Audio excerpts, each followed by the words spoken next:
Hello students, पिछली video में हमने कौन सा लेसन स्टार्ट किया हुआ है? सुंदर कमरा। यह शिक्षाप्रद कहानी हमने स्टार्ट की हुई है। इसमें रानी नामक एक लड़की है और वह गुमसुम सी बैठी थी। उस किसी कारण बैठी थी, क्योंकि वह अपनी फ्रेंड की यहाँ गई थी, अलका के घर गई थी। तो उसका कमरा छोटा था, लेकिन वह छोटा कमरा भी उसे अच्छा लग रहा था। ऐसा क्यों हो गया? क्योंकि यह रानी नामक लड़की क्या करती थी, सब अपने खिलौने, टेक्स्ट बुक, पिलोज वगैरह कुछ भी सामान था वह ठीक से ठीक जगह पर नहीं रखती थी। इसीलिए अलका का कमरा छोटा होने के बाद भी उसे क्या लग रहा था? अच्छा लग रहा था। यह उसकी समस्या उसके माँ ने उसे पूछा कि क्या समस्या है तुम्हारी, क्यों गुमसुम बैठी हो? तो उस टाइम उसने यह सब माँ को अपने बताया था। और उसने क्या किया कि माँ की मदद से अपना कमरा, यहाँ वहाँ सामान जो था बिखरा हुआ था, वह अपनी माँ की मदद से क्या कर दिया, उसने ठीक तरह से रख दिया। देखो यहाँ पे इस पिक्चर में पहले पिक्चर से कितना बदलाव नजर आ रहा है। खिड़कियों के पर्दे ठीक से बंधे हुए हैं, टॉय जो है, खिलौने जो है वह अलमारी में रखे हुए हैं, पेंसिल बॉक्स ठीक तरह से सेट किया हुआ है और टेक्स्ट बुक कपबोर्ड में रखे हुए। अब इसके आगे क्या है, यह आज हम देखने वाले हैं। अचानक रानी ने देखा कि एक रंग बिरंगी चिड़िया खिड़की पर बैठी और चहचहाने लगी। देखो इस पिक्चर में दिखाई दे रहा होगा कि खिड़की पर कौन बैठी है? चिड़िया बैठी है। अचानक यानी कि एकाएक क्या हो गई? रानी ने देखा कि एक रंग बिरंगी चिड़िया खिड़की पर आके बैठ गई और चहचहाने लगी, चूचू करने लगी। रानी को लगा कि वह कह रही है, रानी तुम्हारा कमरा बहुत सुंदर है। आपको भी ऐसा ही लगता है ना? आप भी अपना बिस्तर ठीक से करके रखते हो और मम्मा को क्या करते हो? सरप्राइज देते हो। देखो मम्मा, आओ आओ, ऐसे मम्मी मम्मा को तुम बुलाते हो, आप लोग भी, और प्रेजेंट सरप्राइज देना होता है आपको। और mummy very good, nice girl, nice boy ऐसे कहती है, तो आपको भी अच्छा ही लगता है ना? इसी तरह रानी को क्या लग रहा है कि यह जो चिड़िया है, यह चिड़िया क्या कह रही है? रानी तुम्हारा कमरा बहुत सुंदर है, ऐसे कह रही है। इस कहानी से हमें सीख क्या मिलती है? हमें अपने कमरे को साफ सुथरा रखना चाहिए। सिर्फ कमरे को ही नहीं, बल्कि पूरे घर को और घर के आजू बाजू में जो साइड में जो भी जगह है वह साफ सुथरी रखनी चाहिए। अब क्या है कि इसके आगे जो स्वाध्याय है, अभ्यास है, यहाँ देखते हैं। देखो किसने कहा, यह आपको लिखना है। आज मैं अपनी दोस्त अलका के घर गई थी। यह किसने कहा था? यह रानी ने कहा था। किसने कहा था? रानी ने कहा था। अलका के खिलौने कहाँ रखे थे? यह किसने रानी को पूछा था? यह माँ ने रानी को पूछा था। इन सब चीजों को मैं कहाँ रखूं? यह रानी ने अपनी माँ से कहा था। अब आगे जाके देखो दूसरा प्रश्न क्या है। दिए गए प्रश्नों के उत्तर कुछ शब्दों में लिखिए। अब देखो पहला प्रश्न क्या है? रानी की दोस्त का क्या नाम था? रानी की दोस्त का क्या नाम था? रानी की दोस्त का नाम अलका था। क्या था? अलका। दूसरा प्रश्न देखो, अलका ने खिलौने कहाँ रखे थे? अलका ने खिलौने कहाँ रखे थे? तो अलका ने खिलौने अलमारी में रखे थे। कहाँ रखे थे? अलमारी में। यहाँ आपको क्या लिखना है? अलमारी। तीसरा वाला प्रश्न देखो, अलका के कमरे में कितनी अलमारियां थी? देखो कितनी अलमारियां थी? एक। कितनी अलमारियां थी?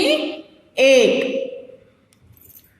चौथा प्रश्न देखो, रानी ने किसकी मदद से अपने कमरे को सुंदर बनाया?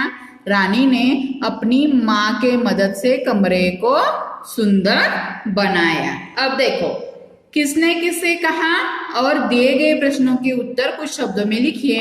यह टेक्स्ट बुक के साथ साथ अपनी नोटबुक में भी कॉपी डाउन करना है। अब इसके आगे क्या है? प्रश्न क्रमांक 3, दिए गए प्रश्नों के उत्तर लिखिए। अब इन 3 प्रश्नों के उत्तर आपको क्या करने हैं? आपको अपनी कॉपी में लिखने हैं। अब इसके आगे क्या है? भाषा की दुनिया यानी कि ग्रामर। ग्रामर में क्या देखने वाले हैं? विराम चिन्ह और विशेषण और विशेष्य किसे कहते हैं। अब देखो वाक्य पूरा होने पर पूर्ण विराम देते हैं। पूर्ण विराम यानी कि क्या? दंडक कहते हैं हम। वाक्य पूरा होने पर पूर्ण विराम यानी कि फुल स्टॉप, इसे हिंदी में दंडक कहते हैं। देखो पूर्ण विराम हिंदी में कैसे होता है? ऐसे स्टैंडिंग लाइन होती है। तथा प्रश्न पूछने पर प्रश्न चिन्ह यानी कि क्वेश्चन मार्क लगाते हैं। यह क्वेश्चन मार्क है। देखो प्रश्न पूछने पर प्रश्न चिन्ह लगाते हैं। वाक्य पूरा होने पर पूर्ण विराम यानी कि हिंदी में पूर्ण विराम देखो कैसे होता है? ऐसे स्टैंडिंग लाइन होती है। तथा प्रश्न पूछने पर प्रश्न चिन्ह, ऐसे प्रश्न चिन्ह यानी कि क्वेश्चन मार्क होता है। दिए गए बॉक्स में पूर्ण विराम या प्रश्न चिन्ह लगाइए। अब देखो क, रानी गुमसुम अपने कमरे में बैठी थी। यह सिंपल वाक्य है या प्रश्न पूछा गया है? नहीं, तो यह क्या है? एक वाक्य है, इसीलिए यहाँ पे क्या ये पूर्ण विराम आएगा। अब दूसरा देखो, क्या हुआ रानी? यह तो प्रश्न पूछा गया है यानी कि यहाँ पे क्या आएगा? क्वेश्चन मार्क आएगा।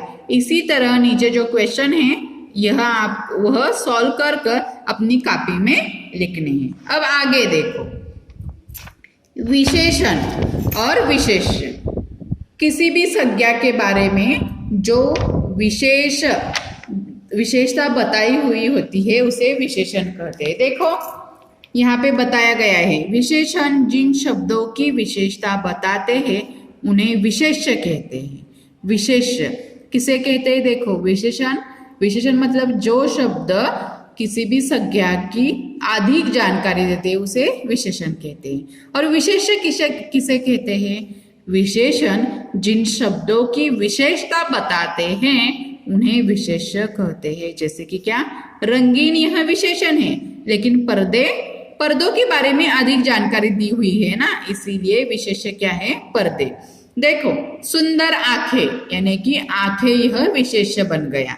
आंखें यह विशेष्य बन गया। अब देखो यहाँ पे एक प्रश्न पूछा गया है। पाठ के आधार पर दिए गए विशेषण शब्दों के लिए विशेष शब्द छांटकर लिखिए। अब यहाँ पे कोष्टक में क्या दिए हैं? विशेष शब्द दिए हुए हैं और ये सारे क्या हैं? ये सारे विशेषण शब्द हैं। इसके लिए पाठ के आधार पर जो कोष्टक में दिए हुए विशेष्य है वह आपको चुनकर यहाँ पे लिखना है। अब दो क्या थी? चादर थी, अलमारियां, खिलौने, कमरा, हवा या चिड़िया। तो 2 अलमारियां थी यानी कि यहाँ क्या लिखेंगे हम? अलमारियां। ये क्या हो गई? ये विशेष्य हो गए। देखो यहाँ पे ये है विशेष्य। कितनी अलमारियां थी? 2। ये 2 विशेषण है यानी कि अलमारियां, 1 अलमारी हो, 2 हो या 4 हो, इसके बारे में अधिक जानकारी इस 2 शब्द ने दी हुई है। यानी कि कितनी अलमारियां थी? 2 अलमारियां। यह क्या हो गया? विशेष्य। और एक बार देखो विशेषण जिन शब्दों की विशेषता बताते हैं उन्हें विशेष्य कहते हैं। अब सारे, नई, सुंदर, रंग बिरंगी और शुद्ध ये सभी विशेषण हैं। इन विशेषण का विशेष्य कौन सा है यह आपको चुनकर टेक्स्ट बुक के साथ साथ कहाँ लिखना है? अपनी नोटबुक में ही लिखना है। पाठ के आधार पर ही सिर्फ क्वेश्चन पूछे गए हैं। अब आपको क्या करना है? अब आपको यह सारा होमवर्क कंप्लीट करके उसके पिक्चर निकालकर मुझे सेंड करने हैं। हमने कौन सा लेसन देखा है? सुंदर कमरा यह शिक्षाप्रद कहानी देखी है। लेसन पहले 2 टाइम रीड करना है और उसके बाद क्वेश्चन के आंसर सॉल्व करके उसके पिक्चर निकालकर मुझे सेंड करने हैं। धन्यवाद।